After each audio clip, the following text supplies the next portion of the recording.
Only East Asians are Asian. My mother is Taiwanese and my father is from a native tribe in Malaysia called the Mindanao people. Growing up as somebody who's half Southeast Asian, I definitely did not feel or see any sort of representation. As a young girl, as a teenager, not seeing spokesmodels that looked like me, not seeing foundation shades that were deep enough for my skin, instead of thinking, these brands really need to catch up and make more shades for me, for people like me, I was thinking, I'm not beautiful because I don't look like that.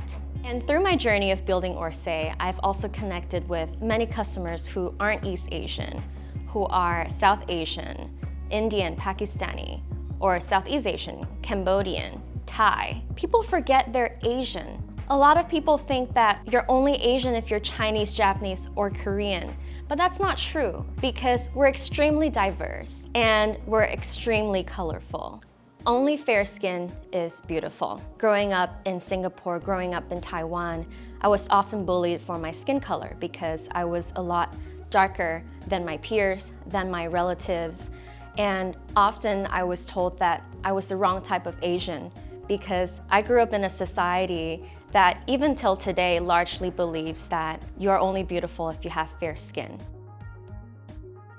My mother, who is a very traditional Taiwanese woman, she tried her very best to help me navigate this issue of colorism by putting me through endless skin whitening treatments. I started using skin whitening creams when I was probably around 8 or 9. And by the time I turned 14, I advanced to more intensive treatments such as IV infusions of glutathione to whiten my skin. When my peers found out that I was undergoing these skin whitening treatments, it was more so a sentiment of, wow, I wish my mom would do that for me too, rather than, wow, how does that make you feel?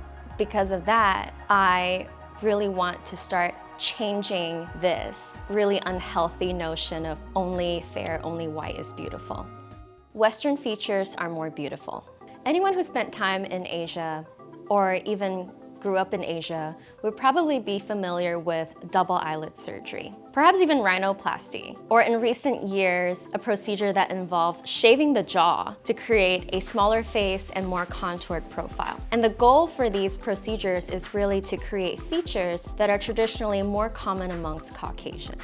And as I grew up, my friends started getting double eyelid surgeries. Then I really started to see behind all of these procedures is the desire to look less Asian.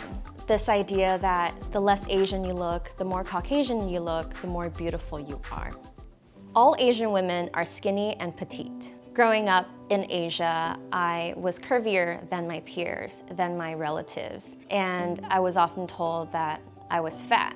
This misrepresentation that all Asian women are and should be skinny and petite, and that being skinny and petite is the only version of being beautiful, it actually drove me to develop body dysmorphia and an eating disorder. I've also even heard, well, you're curvy for an Asian woman. You're not as skinny as other Asian women are. I think these are also extremely damaging because Asian women come in all shapes and all sizes, and we're all beautiful no matter what size we are. Asian women are either demure and soft-spoken or exotic. Asian brands such as Japanese and Korean beauty brands tend to represent Asian women in a way that they seem demure and soft-spoken, hiding behind a veil, submissive.